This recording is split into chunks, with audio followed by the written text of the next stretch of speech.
Hello, everybody, and welcome back to the Department Podcast, the wrestling recap version of the Department Podcast. I'm Stephen Clark, joined as always by my lovely two blonde-haired friends, Justin Valentovic and Jesse Norman. Fellas, how you doing on this Saturday night right now?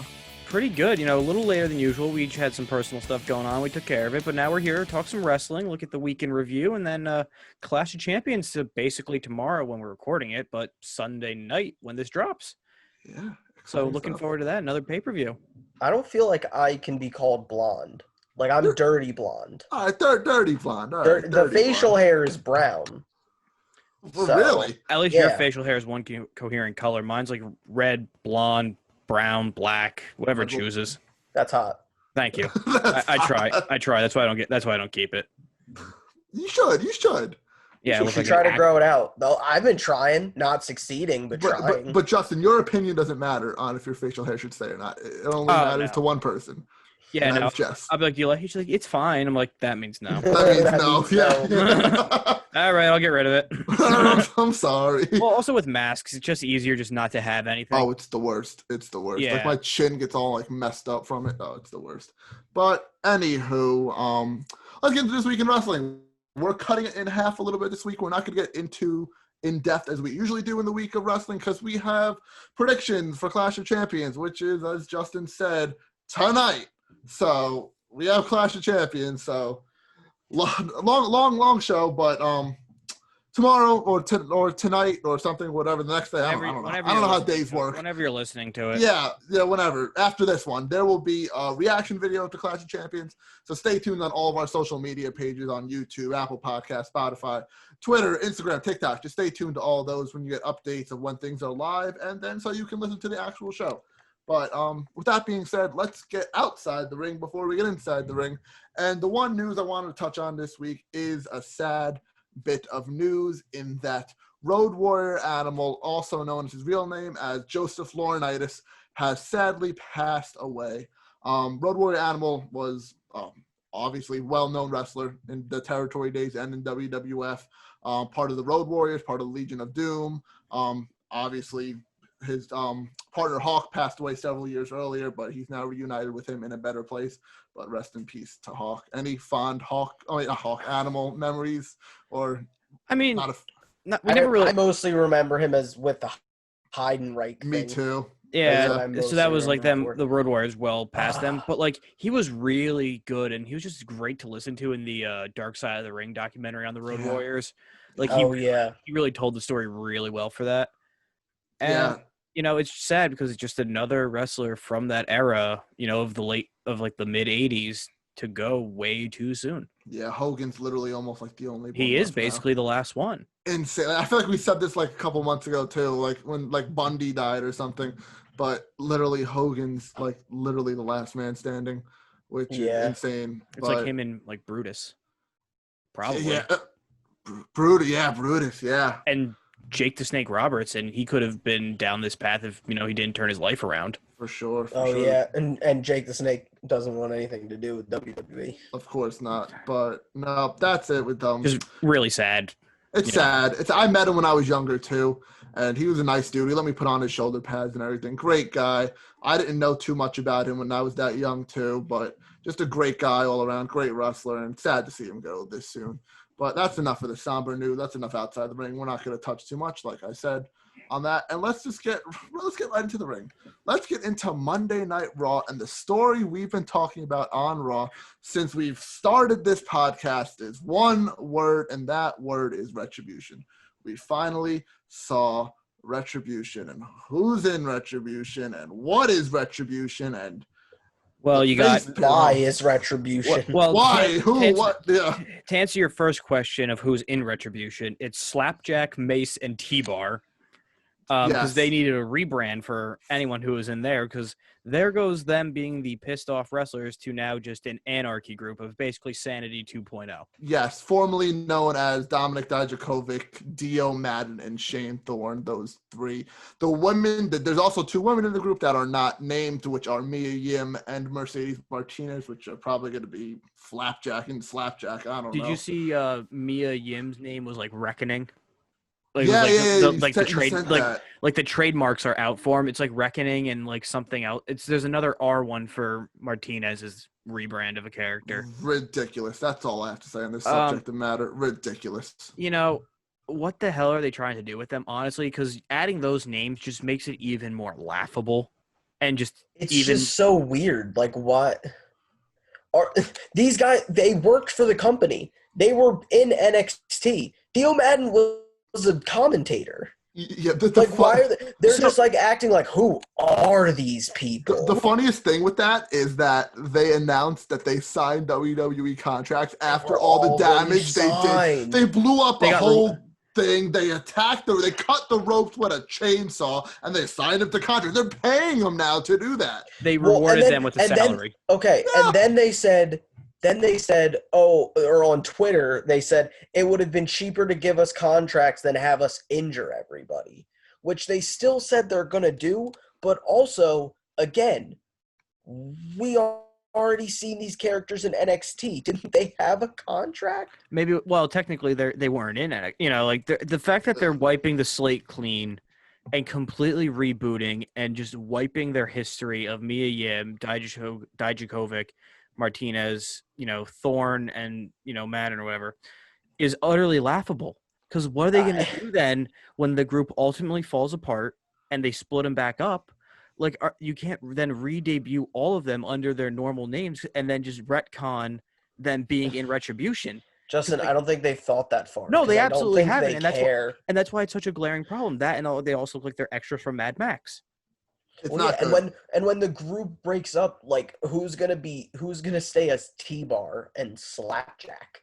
Like, the only name I like is Mace, because that's a cool name. Mace is cool, yeah. But the others are horrible. That's the one positive thing out of all of this. Slapjack. That's hilarious. And like each of them have like rip-offs from like movies where like Slapjack looks like a coked out like Jason Voorhees mask. Mia Yim's mask literally looks like a black mask version of like Hannibal Lecter. Yeah. And then the other two look like you know, Mad Max. Dijakovic looks like Bane. I was going to say Dijakovic looks like Bane. Yeah, like it's not. I don't know what coke Vince was snorting or what Bruce Pritchard was doing off of Vince. It's honest to God. Vince just watched The Dark Knight Rises.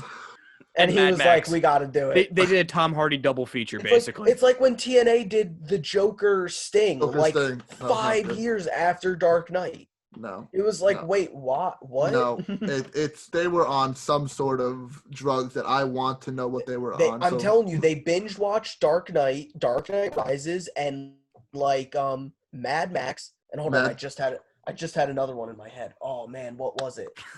Oh, The Purge. The Purge.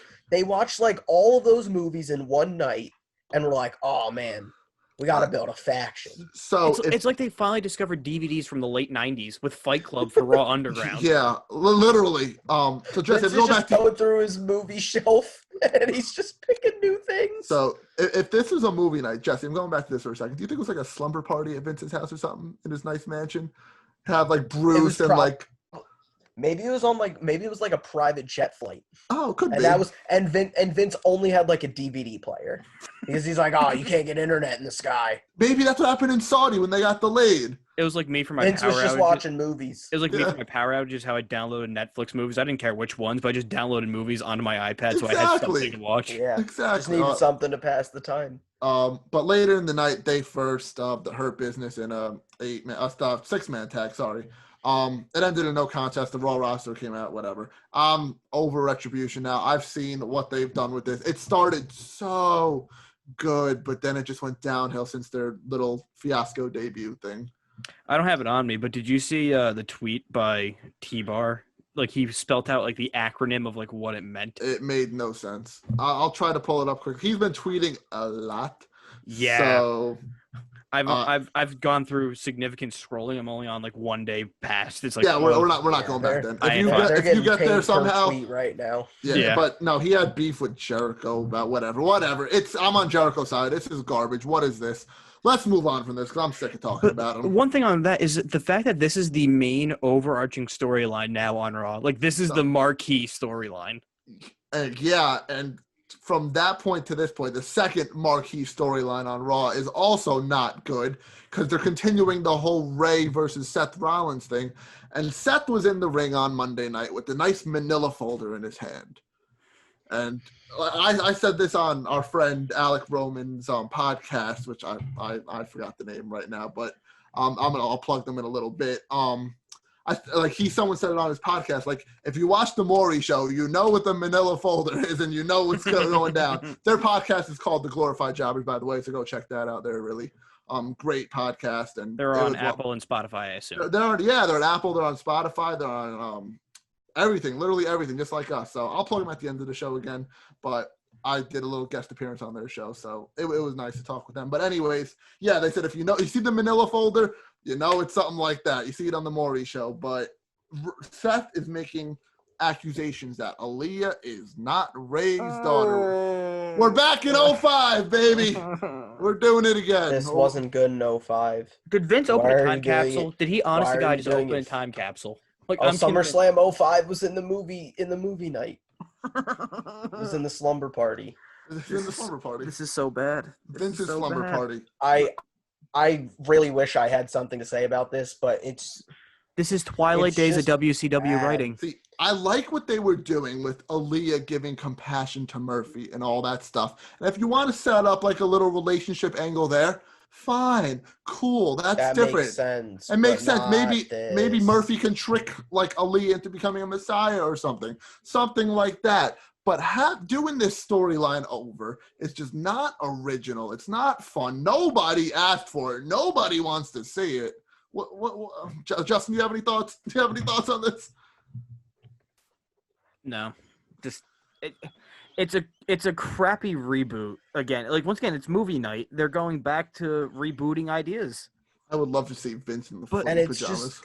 It's so bad because also What does this accomplish? Why is this Seth Rey feud still going? Well, we can say that about the Hurt Business with Apollo Crews. They've both been going the equal amount of time, basically, which is right after WrestleMania. I feel like Seth and Rey have been going on even longer. This has literally been the Rey and Seth feud has basically been Payback to now, or Backlash, whichever one was right after Mania. I don't remember. Don't forget this feud was about an eye, too.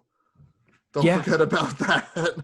That had to do with this feud too. It feels like 5 years ago now. But literally, the crux of it is that Seth had a mental lapse. He snapped and gouged out and tried to gouge out an eye. That's how this started. And now we're at the point that Aaliyah is not Rey's daughter. Don't know how we got there. Don't know how we got here. But we're here, and it's bad. And I saw reports too that they don't even have intentions for her to wrestle at all. It's just to be an actress. I don't want her to be a wrestler. I don't. Yeah. Maybe I'm telling you, when Rey signed the new contract, he was like, you gotta pay. He was like, you gotta pay my wife and you gotta pay my daughter. They're not gonna wrestle. And WWE was like, okay, I guess let's do something with them. Angie also hasn't uttered a single word on television. Angie is a great silent actor. Okay, yes. Phenomenal. Charlie Chaplin levels. Oh man, the expression on her face. When is Seth going bye-bye? Like, it has to be soon. I don't think Seth is ever leaving. I think Becky is gonna have their kid, and Seth is still gonna be going. I would hope not, because this Monday Night Messiah thing is growing old. It's getting stale. Well, here's the issue: it's getting stale because you're with the same two people that you're feuding with. I was just about to say, and well, that's the thing. Rey's not even feuding with him because he's the Monday Night Messiah. He's feuding with him because Seth keeps telling all Rey's kids that they're not his kids. Remember when Aleister Black used to be a part of this feud?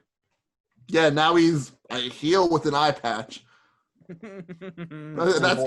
one of Jesse's favorites too. What is wrong with you? What is wrong with Monday Night Raw? Monday Night Raw is horrible, all around, just horrible. Like, this is like the worst. This is the worst stretch of Raw, I think. In the 2010s at least.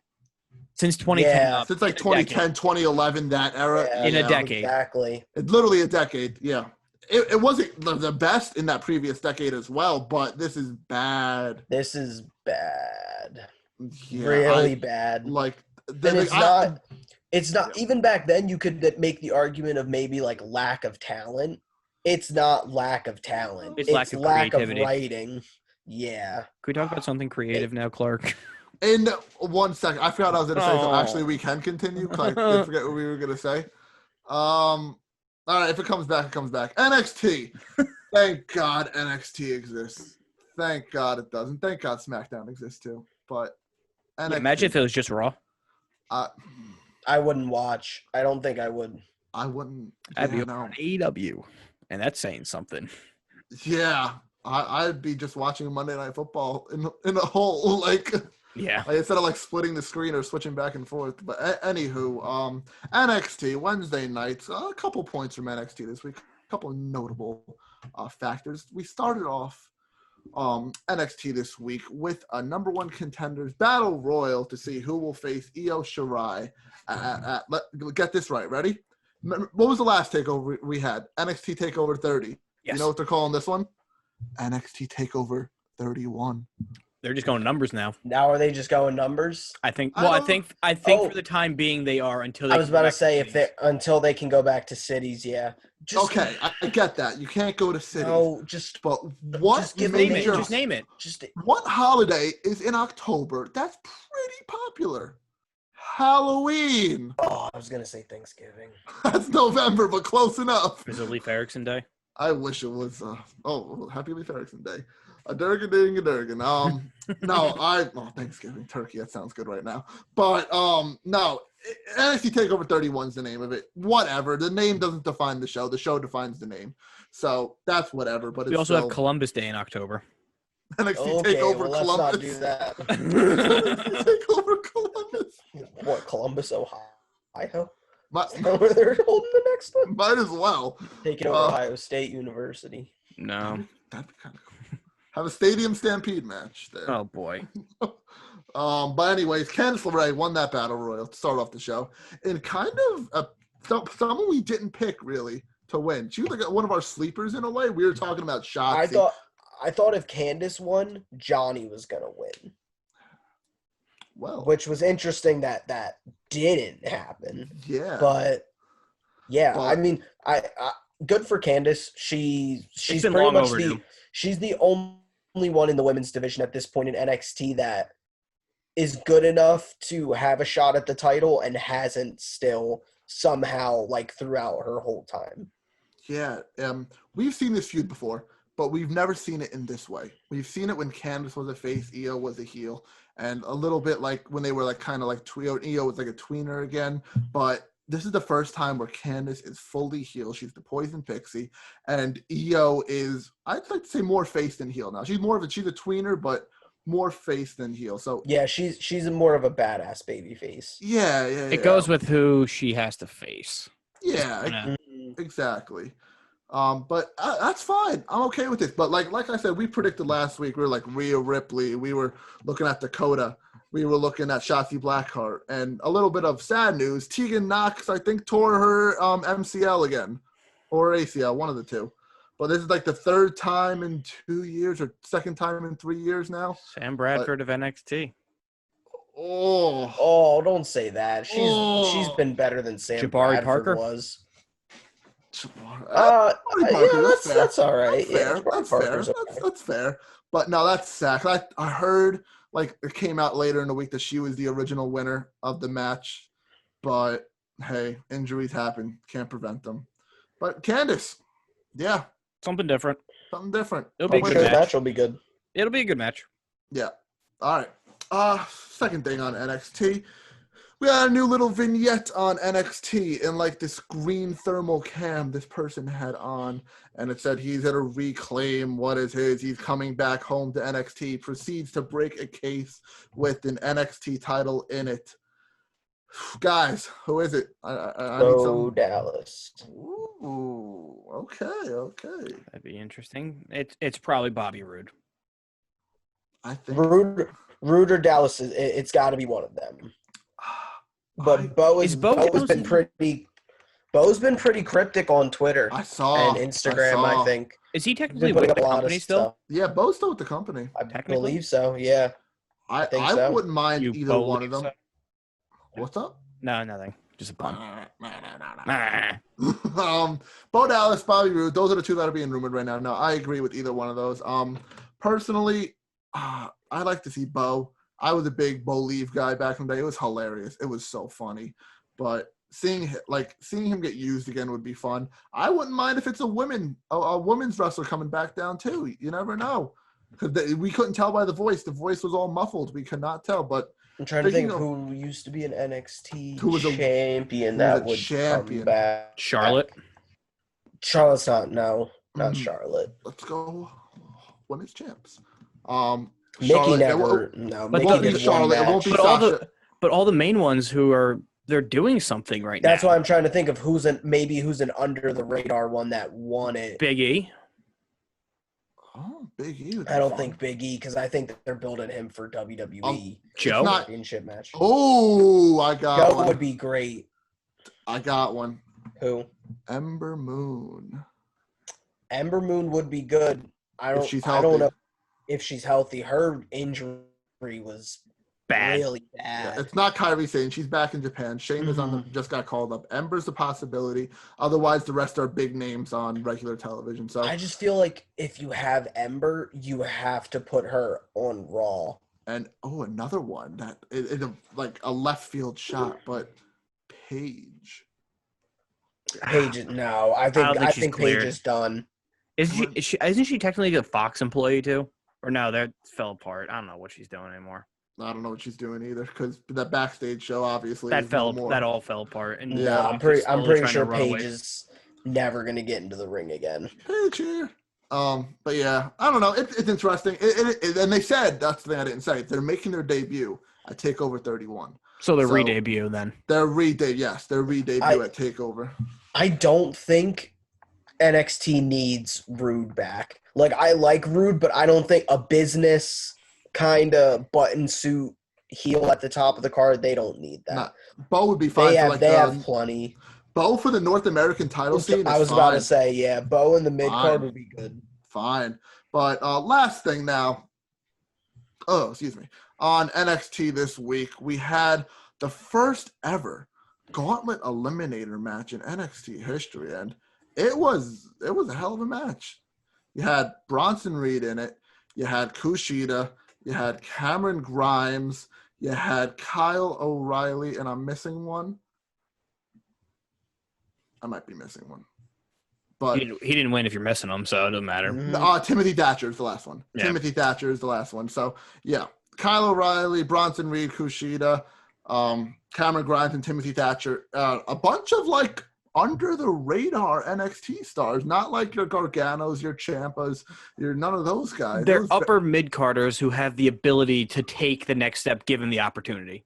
And someone did take the next step, and that person is the Undisputed Era's Kyle O'Reilly. And we have Kyle O'Reilly versus Finn Balor for the NXT title at TakeOver 31. What's your thoughts on this? That match is going to slap. Very interesting matchup, too, because this is how they could plant the seeds of breaking up the era if they wanted to, with Cole maybe saying, like, he's not ready, it's his shot, not his type of thing. I don't know. We've been speculating on the era getting called up or ending for so long that I'm just like, this they? Could be it, though. Or, Cole could get involved and ultimately screw him out of the title inadvertently. I think that's what happened. And the Undisputed Era is the Bullet Club. When something bad happens or when they lose a title or something, the leader of the Bullet Club usually got kicked out. We saw that with the AJ and Finn, Kenny Omega, all that stuff. We saw that. So I think this is where the leader, something bad happens again, like two times in a row. Cole lost to Keith Lee. Now O'Reilly's going to lose to Finn, and I think it's the leader's fault to blame. They're all just going to kick Cole out. Will Finn Balor take his place? Will they become the Balor Club? Possibly. You don't know. I think that's a good thing to run for a good amount of time until Cross comes back. I think so too. And then Cross can just run through the whole faction. And then that's when you send up Cole or Undisputed. Send him on their merry way then. Exactly. Keep him down until Cross comes back.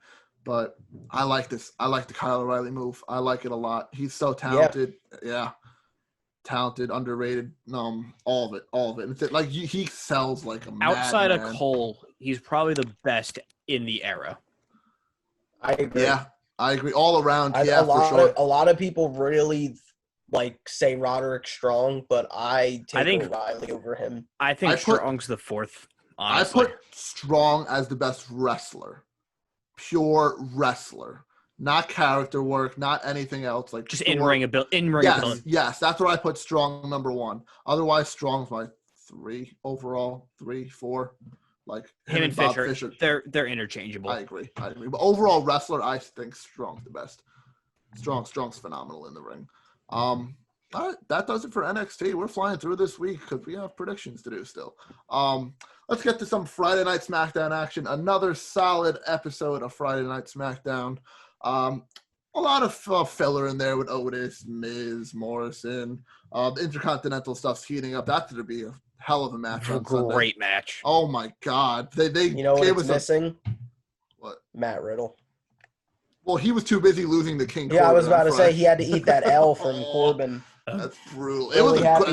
Really happy they're getting that young talent over. They just hit resume on that feud for no reason. That was a good match, though, too. Riddle and Corbin, good match. They ran the triple threat without the ladders in it, too. Just for fun, whatever. Fun. Just 3 of the top talents in the company. What idea, putting a wrestling match on a wrestling show. Right. You should take notes. Oh, my God. But the 2 important things I took away from this show were Alexa Bliss really embracing this role as Sister Abigail. Not Real you, quick. Alexa, turn off, but yes. How did she get DQ'd? She didn't Lacey was in the ropes. She was beating the hell out of her. Okay. She didn't acknowledge the count. Of 5. Okay. Because when I was looking, it was like she was just doing moves. And they called the bell. And I was like, wait. What? She's just doing moves. Why are they DQing her? Yeah, but I'm assuming you guys I'm enjoying it. As I do. Yeah, it's fantastic. It. Yeah. It's good. Yeah, it's good writing. It's good creative. Yeah, it's their ripoff of Harley Quinn and Joker, basically. That's exactly what I was gonna say. It's an exact ripoff of that. Like the Fiend is like mesmerizing her and making her Stockholm syndrome almost. Oh, so good. It's such. But good. That's at least a story they haven't really done. Or the last time they sort of did was like the 90s. I was gonna say Kane and Lita, but that was entirely different. Yeah, that was other stuff. Yeah. But no, this is really good stuff. But so that was good. We saw her Phoenix actions. We saw like the messy hair and the smeared like makeup a little bit. Just more and more disheveled each week. Yeah, exactly. But as that ended, we transformed into Roman Reigns coming out. This was a little hidden thing on SmackDown, which probably people saw. But as Alexa Bliss is walking to the back, Roman Reigns is coming out. And there's a shot with Roman Reigns in the shot, Alexa Bliss behind him, and Alexa is staring dead at that title. Dead. That's the Fiend inside of her wanting that title back to give to Bray. It's just setting up for a future feud. I hope we don't see it at Hell in a Cell, because we know what the last time happened to Fiend was in Hell in a Cell. but oh man, if we get Roman and Fiend again in the near future, my good. They're doing a really good job at telling one story, and kind of like what Community would do is like put things in the background. Yeah. And if you're a good enough viewer, you'll pick up on it to see where they're going. And this is clearly where they're going. Yeah, no, for sure. It's like we were joking offline about long-term storytelling a little bit, but this is really good. This is it. Booking. This is good. Like this match might not happen until WrestleMania. Do you think Fiend then gets involved for Clash of Champions? No, I don't think they waste that on the Uso Reigns match. I think Reigns just squashes. You have a chance after the match. There's a good chance after, or like even if it's just the red lights and just to let me in on the Titantron, maybe that's it. Or the sister, or Alexa, or Alexa. Maybe I want to see like Alexa beat the hell out of a dude. Because the way they could use Bliss is almost be like the conduit for the Fiend without him actually being there, and she can do all the dirty work and screw with the people he wants her to. The crazy thing is, we're talking about the Fiend so much, and he wasn't even. He's not even on TV. Mm-hmm. That's so good. That's so good. He hasn't been on TV since the initial attack on her, basically. Yeah, it's so good. The way they've Like, I know they had a down point with the character with the whole Goldberg thing, but the way they built it back up since then has been so good. So good. I give them all the prize. It's a lot of Bray Wyatt work, too. It's a lot of Bray Wyatt. Bray's fantastic. He's so good. All around, really good. He's almost the new Undertaker, honestly, where they're protecting his character integrity so well. Because they didn't before. Yeah.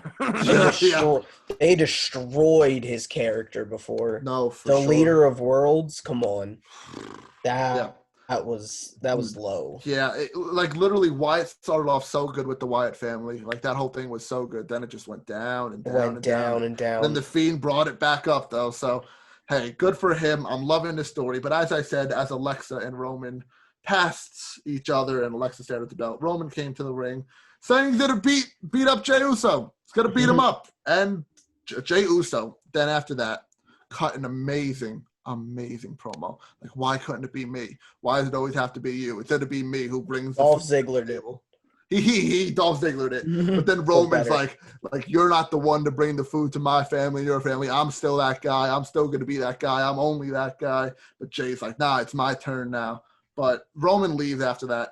Jey follows, basically, and then out of nowhere, out of the heavens, comes Roman's big fist right into the face of Jey Uso and just mauls him, which we're getting a little glimpse of Sunday right there. I'm glad they've ramped it up a little bit and made them pissed off at each other prior to the match, rather than it being the good family going, just a little family squabble here and there. But family squabble. How excited are you guys for this, though? It's going to be a good match. It's going to be good, yeah. Like, not just because Roman is one of the best workers in the ring, but also Jey is very good as well. Yeah, Jey is very good. Jay's finally getting a chance to show what he can do, and Roman Reigns is literally the hottest thing in professional wrestling right now.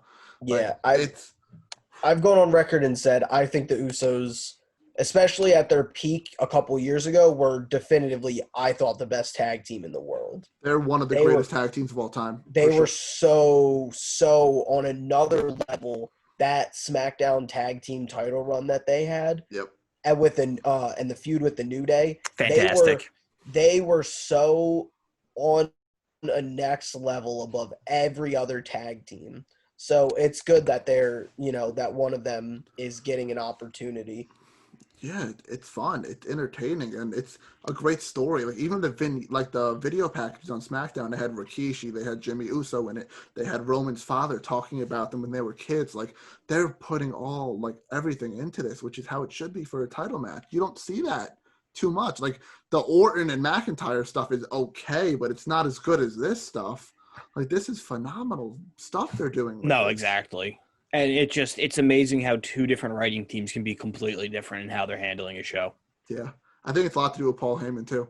I think Paul Heyman has a lot to do with this. I really do. But any last words from this week? No. I mean, other than Raw just kind of being mediocre. I think mediocre is too high. But NXT and SmackDown, we know what we're getting week in and week out at this point. And both of them, NXT they're setting up for next week, obviously, but SmackDown did a really good job setting up Clash. Very good indeed. All right, so after this short little break, we will break down and predict Clash of Champions. So stay tuned. We'll be right back.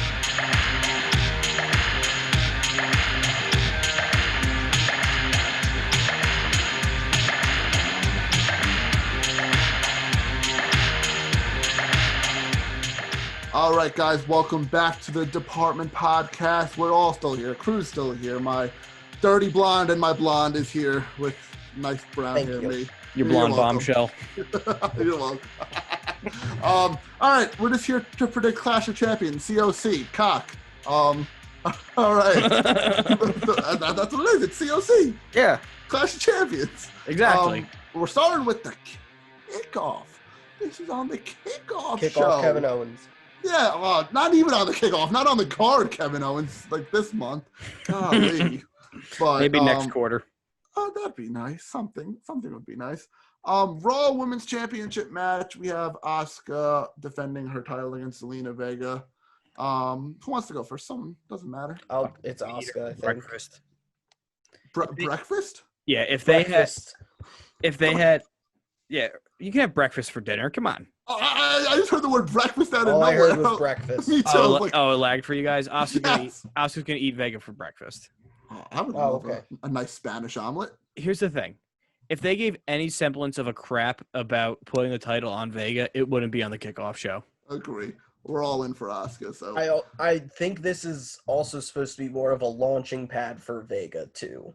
Like, I think they're doing this on the kickoff, and then I think they're going to do it again on another show. Probably the next night, if we're being honest. Probably, and it might like main event the second hour. Yeah. Yeah. Again, apparently Vince really likes Vega. We'll see. Let's see if they let her keep her Twitch. She can Twitch stream. She just can't as Zelina Vega. Yeah, she has to do that. Even though that helps. Thea Trinidad. But all right, we're all going Asuka. That was kind of an obvious one. The next one we have Cesaro and Nakamura versus the Lucha House Party. Cesaro and Nak are champs. Why is this a match? It's just because they haven't had one in a while. That plus they haven't defended the titles. It's their way to implode the Lucha House Party because they've been beefing on SmackDown a lot, and it's bound to break up soon. They'll all go to 205 Live. They're all separate ways, which is fine. I'm taking Cesaro and Nakamura. Yeah, they're retaining. Yeah, this is their first defense, right? Yes, it is. They've had because they won it at the horror show so long. Yep. Horror show, which was what May, June, something like that. May or June. Was it before or after SummerSlam? It was a couple months. It was ago. before. It was before. It was a couple months ago. Yeah, Cesaro and Nak taking the dub. They're not a real team, but they're, I guess, more of a team now than, I don't know, whatever.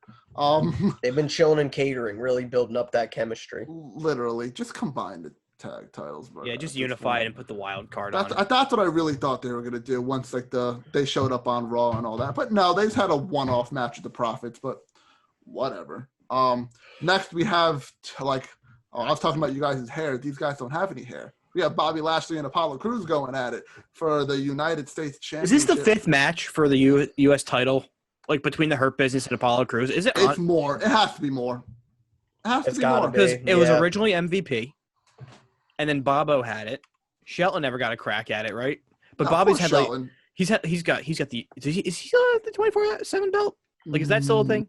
Probably R-Truth has it at this point. I don't know. I don't remember. I'll look. Go ahead. If they really wanted to put, another Hurt Business match for the U.S. title, why not Cedric? Why Bobby again? R-Truth is the champ, by the way. Okay, cool. I knew it. I wonder if it shows how many reigns he had on here. Probably not. But. He's like a 36 time, but that's why isn't he defending the belt? Right. He will. He will. Backstage or something. He will. But anyways, two bald men going at it for the 500th time. I think Bobby. Bobby keeps it? Yeah.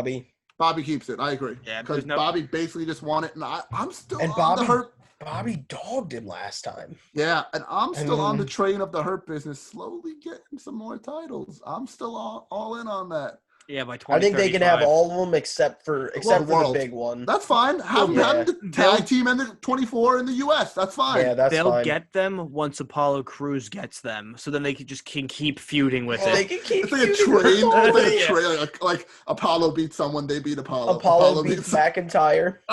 He'll just be the ultimate transition champion. My God, that's been going on for forever too. That's why Raw sucks because they just don't know how to start. Please be the last one. Can it? It won't be. It probably won't be. Justin, at this point now, they have to settle it at Hell in a Cell. Might as well put a cell around him, a big red cell. God. Ain't it red, white, and blue since it'll be the U.S. cell? Do you know what would be fun for War Games this year? If you have a faction from each brand. The Hurt Business versus Apollo Crews for the U.S. title? No. Have like a faction from like each brand come to NXT. One from NXT, one from Raw, one from SmackDown. Era versus Retribution versus Hurt Business. There you go. Book it. No. Retribution's a Raw. No Retribution. On SmackDown. Trade one of them to Raw. Have Roman form his faction. Yeah, have the Bloodline.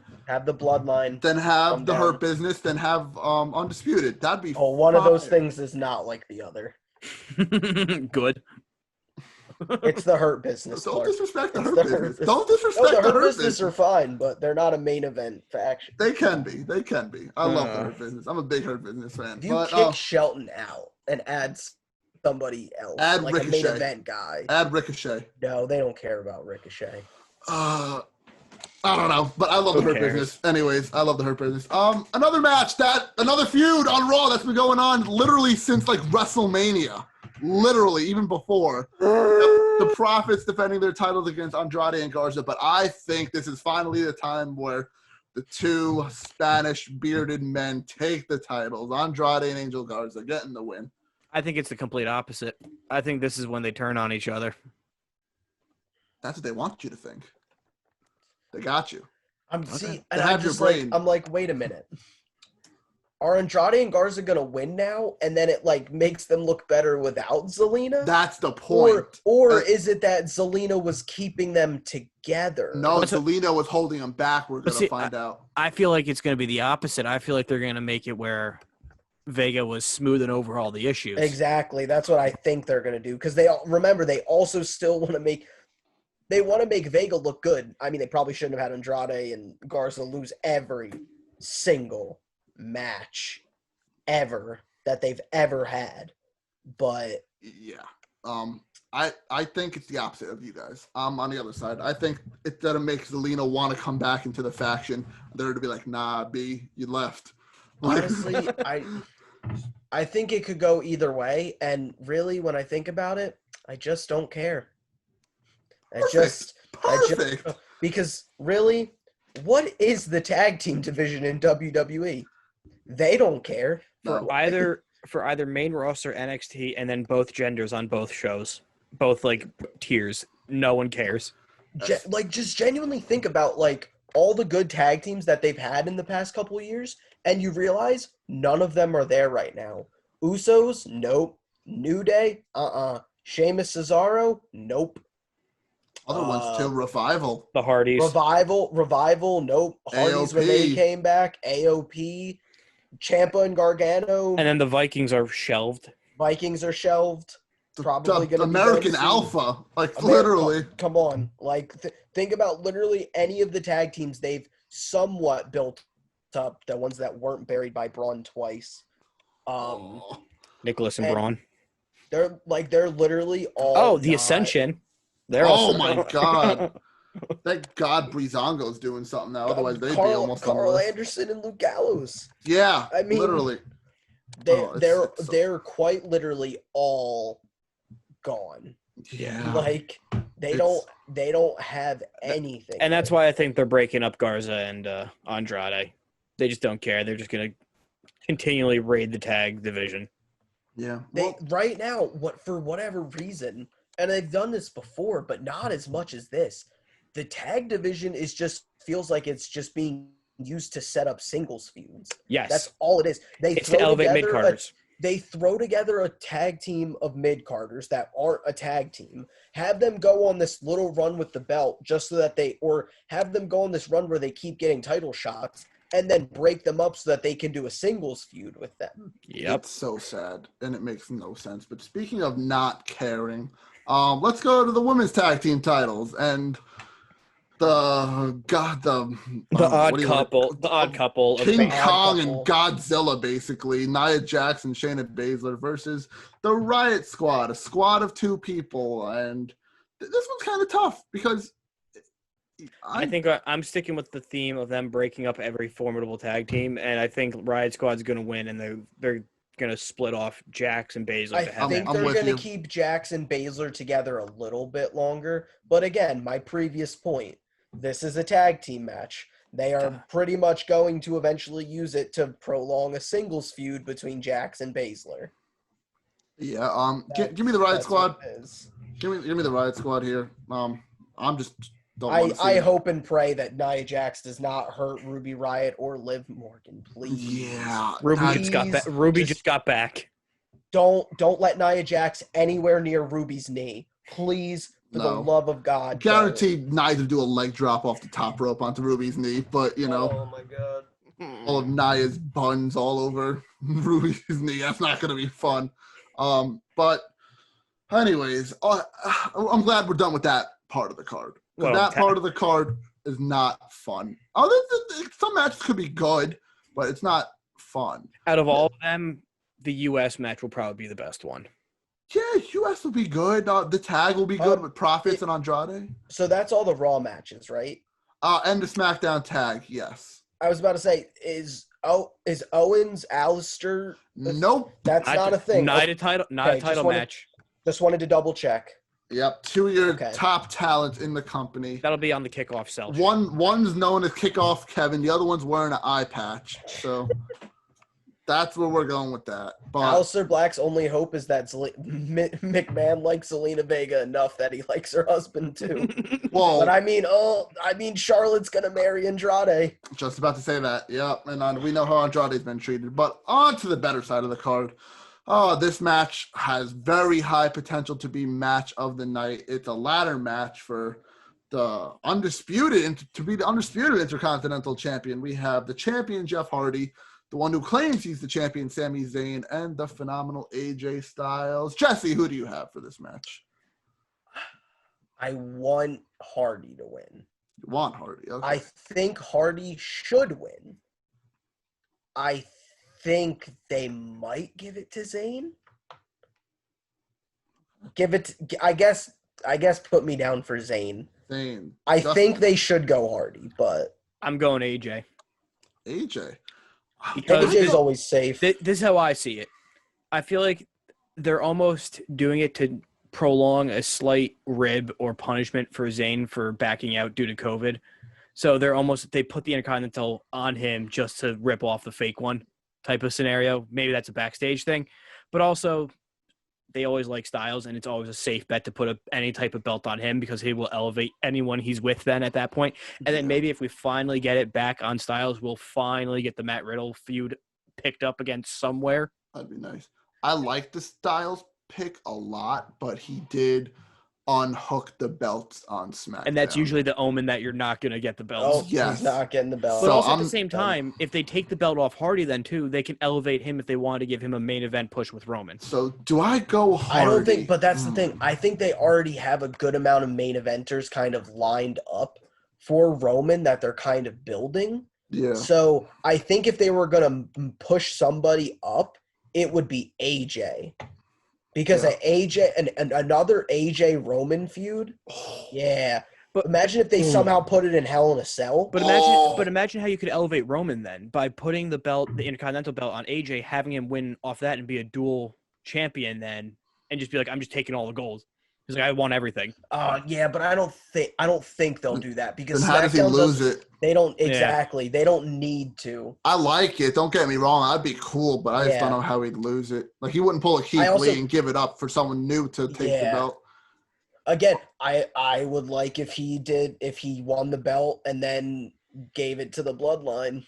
I think that'd be good. That would be cool. I think that'd be good. But give it to Jay as like, here's your second place prize. Here's your second place trophy. Here you go. Yeah.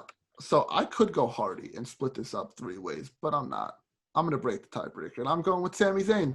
Ooh. I really am. I don't know. I think he's working really well with this character. It's the best he's done in the company so far. He's embracing this silly lunatic character. I think they're going to stick with it for a little while longer. You can still run Riddle and Zayn. You can still give Riddle the belt off of Zayn. So that's still a good match. But now that Sammy's back, it's a safe bet. Really, any of these guys are safe to put the Intercontinental on, and you'll have a good program with anyone for a few months. Yeah, for sure. All right, let's move into our SmackDown Women. Oh, wait, did I skip that? I did skip that. SmackDown Women's Championship match. Yeah, Bayley, the champion, versus Nikki Cross. I'll start off. I'm staying with Bayley. It's Bayley. Bayley. The only way I could see Nikki Cross winning is if Sasha comes back and screws over Bayley, and then they run Cell without a title. I can see this ending in a no contest because I think the Bayley-Sasha feud needs the title because that's what the feud is about. It's about Bayley loving her title over her friends. Like, it's what the feud is about. So if she loses to Nikki, then it makes no sense. It literally makes no sense. And I guess Nikki elects her for the title. That's what I think. That's what I was going to say is I think the only way they have Nikki win it is if, Sasha costs it for her and then Nikki gets the belt and then Alexa just destroys her. That'd be fun. But I'd rather have it on Bayley and Sasha. You could tell a more compelling story with the belt in the Banks and Bayley feud. Agree. 100% agree. All right, let's get into our title matches. Of course, there's 2 title matches because every title is on the line. So let's start on SmackDown. The better feud of these, honestly. We have the Universal Champion Roman Reigns defending against his cousin Jey Uso. Justin, who do you have for this match? It's Roman Reigns. Roman. It's going to be Roman. It's Roman Reigns. Yeah, no, it's Roman. There's no physical way that Jey comes out of this. Nope. Without getting his ass kicked. No, not at all. Like we were talking like a month ago about like, hey, maybe he'll do the finger poke of doom. No, it's not. It's an obliteration. We know. It's gonna be maybe 5 to 10 minutes, if that. I think Jey will get one sequence. He'll hit a splash. He'll hit a splash on Roman, and he'll get a close 2.5, and then Roman's just gonna destroy. It'll flip the switch in Roman's head, basically. If Jey or even Heyman distracts Jey for a half second, and Roman just obliterates him. If Jey doesn't leave this match in a stretcher or a casket, then I better see something crazy happen. That's what's going to happen. It's one or the other. It's a casket or it's a stretcher because Roman's going to just... You know, it'd be funny if this match is before the Raw, the WWE title. Yeah. They put him in the ambulance and they load up whoever's going to go out. And that when you see Jey just like waving him like, there's more room inside. Yeah. They would do that. Honestly, that'd be kind of funny. But speaking of ambulance, we're getting into our possible main event, most likely. I feel like this will main event. Yeah. Ambulance match for the WWE title. Drew McIntyre defending against Randy Orton. Justin, I'll go back to you on this one because that one was kind of a easy one with Roman. Who do you got for this match? Give me Drew. I don't think they're taking the belt off quite yet. I think if they're going to take it off of Drew, they're going to run Orton McIntyre at Hell in a Cell, and do it there. I feel like they'll give him one more pay-per-view defense. Yeah. You know, and then they could blow it off a little bit at Hell in a Cell, because maybe that's basically the next stipulation up from an ambulance match is Cell, and after Cell you can't really go anywhere higher. That blows it off. Orton wins the title there, possibly, is what you're saying. Basically. Okay. Norms? Yeah, I guess give me Drew here. I do want to see Orton with the belt. I just don't know if they're gonna pull that trigger. Because if they give it to Cell, right, that gives Orton then Survivor Series, whatever December is that TLC technically, I guess? Probably. Right? No idea. Mm-hmm. And then Rumble, and then hopefully Edge is back at Rumble. He comes back, wins the Royal Rumble, and then challenges Orton at Mania for the belt. Exactly. That's the best case long term. I 100% agree with that, Justin. But yeah, this match ends with both of them going in the ambulance. And this is my hot take of the night that I'm spewing. This is very, not going to happen. But I thought of this during the other podcast I was on, and I'm sticking with what I said. It ends in a no contest, whatever. They both get thrown in the ambulance because a new member of Retribution comes out, and it's the leader, the co-leader. T-Bar Slapjack. No, along with his girlfriend, Mia Yim up front. Keith Lee is in charge of Retribution. Him and Mia are running the show. That's why Dijak's in it. Keith Lee and Dijak are friends. And that... I think and then I hope then the stupid names are just as like a cover, like and they just wipe them clean. Maybe that's why Keith Lee never got new music too, because they were saving him for Retribution this whole time. That's not happening. No shot. Hey. I really wish it was, but that's not. Do you think we see Retribution though on this pay-per-view? Because I was going to ask that. I honestly don't think so. I don't think so. Unless something crazy like that happens, I don't think so either. I don't, which is so stupid because I don't want to talk about Retribution. We talked to like over a minute talking about him is too much. Talking about Retribution, like that's enough. But what are you guys' expectations for the pay-per-view? You guys like it? You guys don't like it? The SmackDown matches will carry the show. Yeah. Okay. I agree. Compared to the Raw ones, it's just the matchups are better, the storylines are more engaging. And the possibility they have more branching storylines for after the matches of where each person could go for credible stories that makes every outcome legitimate, while Raw is just kind of chalk. if. Yeah. Like, it's not – I agree with both you guys on this one. SmackDown's going to carry the show. Triple threat match, probably going to steal the show. But overall, should be another good pay-per-view. Pay-per-views have been pretty good so far this year. In the quarantine era, basically. Very good for what they're given. They're not given much, obviously. It hurts without having WWE Universe in the crowd. But, hey, another pay-per-view. We'll be back tomorrow to break down the pay-per-view and give our reviews and reactions. But before I tell them about all of our stuff, I gotta give a shout out to the Glorified Jobbers podcast. Our friend Alec Roman and a couple of his other buddies run that podcast. A great show, very professionally run, and I was a guest star on them. So check out that episode when that releases, and check out their other episodes too. Follow them, subscribe, and all their stuff. But also, don't forget, subscribe to us too. You're here, so you should be subscribed to us. Subscribe on YouTube. It's a little more important. Yeah, sure, of course, because you're here, so you're either just listening for fun, which would be stupid, or you're subscribed and a follower. You're a follower of the brand. They're for the brand. We're also 3 away from 50, which means then we're 3 away from being halfway to Clark doing the worm. And we're about like 70 away from you doing the 2C slide. So that's fun. If you want to see me do the worm and you want to see Justin dance, and maybe we'll find something for Jesse to do too if we get to like 130 or 40. Oh, we'll find something. Oh, we'll definitely get you doing something.